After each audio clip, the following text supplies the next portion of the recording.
Oi, diamante, como você está? Hoje eu vim causar uma polêmica. Na verdade, eu quero fazer você refletir sobre um assunto que está me incomodando já há um tempo aqui na internet. Eu quero ver se você tem o mesmo pensamento que eu.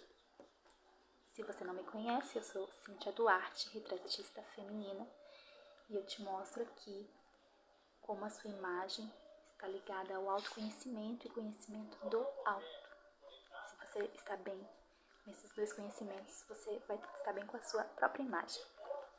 E isso tem um pouco a ver com o que eu quero falar hoje, que são os discursos. Vou chegar bem pertinho.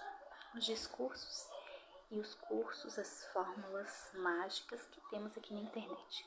Sobre autoconhecimento, sobre posicionamento, sobre o que mais? Autoestima e tudo que você tiver dúvida. Chove de mentores, especialistas, com seus cursos e fórmulas milagrosas, não é? E bem acessíveis ou às vezes muito caras.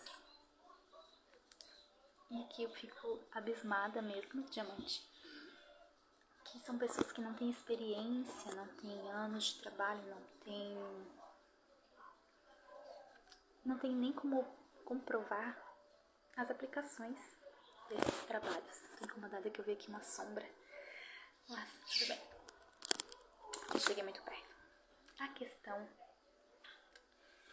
que me deu um insight, eu fiquei pensando assim, meu Deus, mas tantos mentores, tantos experts com fórmulas maravilhosas que começaram ontem, que começaram agora. Tem 1 ano, tem 2, tem 6 meses. E você pode acreditar, você pode confiar. Não tem nenhum case de sucesso, não tem nada que comprove os seus clientes que deu certo. Eles estão aplicando agora também. O tempo é que vai mostrar se isso é eficaz ou não. A gente tem que, claro que não tem a ver com a idade, né? Tem a ver com a experiência, com as tuas vivências, né? E justamente com casos, com você ter experimentado tua técnica, teu método, e tem que provar que realmente ele funciona, que ele é infalível. E eu fiquei pensando, mas como que as pessoas compram isso, né? E eu cheguei à conclusão que realmente a culpa não é desses mentores, em parte. Porque se eles estão vendendo, se eles estão se multiplicando na internet, é porque tem pessoas que vão atrás, tem pessoas que acreditam, tem pessoas que fomentam esse mercado. E eu vou chamar essas pessoas de geração Nabucodonosor. Eu lembrei dessa passagem bíblica e vim trazer para você. Por quê? Veja, é uma tendência mesmo de pessoas Nabucodonosor. Você conhece esse nome? Meio estranho. Nabucodonosor foi rei da Babilônia. E houve um tempo em que ele liderou a tomada de Jerusalém e levou exilados muitos moradores, muitos israelitas, muitos jovens, inclusive Daniel e os seus amigos Misael, Azarias, Misael e Ananias, os 3 que passaram pela fornalha ardente, foram exilados, foram para o exílio na época do rei Nabucodonosor. E acontece um fato muito interessante, que o Nabucodonosor tem um sonho e ele acorda muito preocupado com esse sonho e ele quer a revelação desse sonho. Mas ele não conta o sonho, normalmente ele não conta o sonho, ele quer que os magos, ele quer que alguém conte para ele o significado do sonho e o sonho que ele teve. E por que eu chamo essa geração de geração Nabucodonosor? Porque são mentores, são especialistas que te prometem uma solução para um problema que você nem explica, que você não quer ter o trabalho nem de saber qual é o seu problema. Você não quer ter o trabalho nem de se parar para se entender, para entender o que está acontecendo. Você quer a resposta pronta para você. É a geração que quer tudo pronto. Me diga qual é o meu problema e me diga qual é a solução. Me traga o remédio pronto, me diz o que eu faço para ter isso resolvido aqui agora. Essa geração imediatista, essa geração que não quer buscar, não quer procurar, não quer entender. Vamos tudo para inteligência artificial agora. Faz só jogar ali, né, no computador que já vem tudo pronto. Vocês são tão espertos, por favor, eu não quero cansar minha beleza. Não é assim? Geração Nabucodonosor, não quer nem saber qual é o problema, não quer se dar o trabalho nem de contar o problema. Quer que os outros venham com as respostas. E se tem dinheiro, está disponível para pagar. Não importa quanto custa. Importa é não ter trabalho. Eu não quero fazer parte dessa geração Nabucodonosor. Não. Eu tenho as respostas. Aliás, não são minhas, né? Mas eu tenho. Posso te mostrar o caminho. Aqui. Não é difícil, gente. As respostas estão aqui. Uma fonte só. Não vai ter que gastar seu dinheiro, não vai ter que correr atrás de vários mentores e várias fórmulas mágicas. Você tem a fonte na palavra de Deus. A palavra de Deus é a fonte para a sabedoria. Eu vou ler para vocês Salmo 119, que está... O Salmo está no meio da Bíblia. E nos versículos do 97 ao 104, na verdade, todo esse capítulo, Salmo 119, fala sobre a eficácia da palavra de Deus. E nesses versículos, o salmista conta que os mandamentos de Deus o fizeram mais sábio do que os seus inimigos, mais sábio do que os seus mestres e mais sábio do que os idosos e os experientes.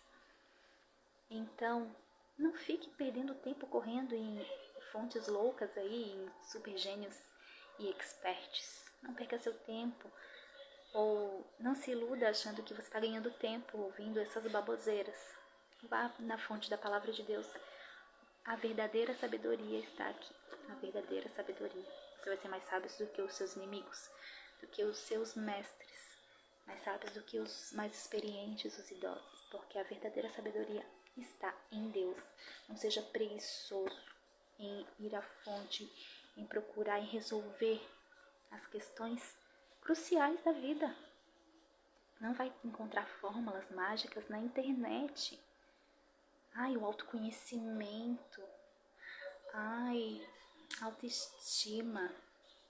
Eu só preciso fazer isso aqui, um skincare, fazer um procedimento tal. Só preciso olhar para dentro de mim, preencher essa mandala aqui, fazer não sei o que fulano falou. E pronto. Todas essas respostas são vagas, são vazias e são baratas. Por favor, não seja como Nabucodonosor. Aproveite as oportunidades, as dificuldades, os confrontos. Ele aqui teve esses sonhos, essa revelação de Deus que o assustou. E isso era para ele olhar para dentro dele. Ver qual era o problema, por que Deus ia fazer, o que estava acontecendo, o que ele precisava mudar na conduta dele, nas atitudes dele. Não, assim, chame os magos, chame os caras espertos aí e me digam o meu sonho e me digam o que fazer. E ele tinha que buscar. Daniel respondeu para Nabucodonosor, no capítulo 2 de Daniel. Daniel foi um jovem muito ousado, ele orou, porque ele sabia que nenhum homem seria capaz de dar essa resposta. E ele fala assim no versículo 20 do capítulo 2 de Daniel: Seja bendito o nome de Deus de eternidade a eternidade, porque dele é a sabedoria e o poder. É ele quem muda o tempo e as estações, remove reis e estabelece reis. Ele dá sabedoria aos sábios e entendimento aos inteligentes. Ele revela o profundo e o escondido, conhece o que está em trevas e com ele mora a luz. A ti, ó Deus, de meus pais eu te rendo graças e te louvo, porque me deste sabedoria e poder, e agora me fizeste saber o que te pedimos, porque nos fizeste saber este caso do rei. Ele e os seus amigos ficaram em oração e buscaram, e só Deus, que deu o sonho para Nabucodonosor, é que poderia dar essa resposta. E Deus deu, incrivelmente, Deus revelou a Daniel qual tinha sido o sonho do rei. E Daniel foi lá e louvou a Deus e falou: esse mistério que o rei exige, ele fala para o rei no versículo 27, o mistério que o rei exige, nem encantadores, nem magos, nem astrólogos o podem revelar ao rei, mas há um Deus no céu, o qual revela os mistérios, pois fez saber ao rei Nabucodonosor o que há de ser nos últimos dias. Tremendo esse texto. Então não fique andando em círculos, não fique buscando nos mentores. Vá direto, fale com Deus.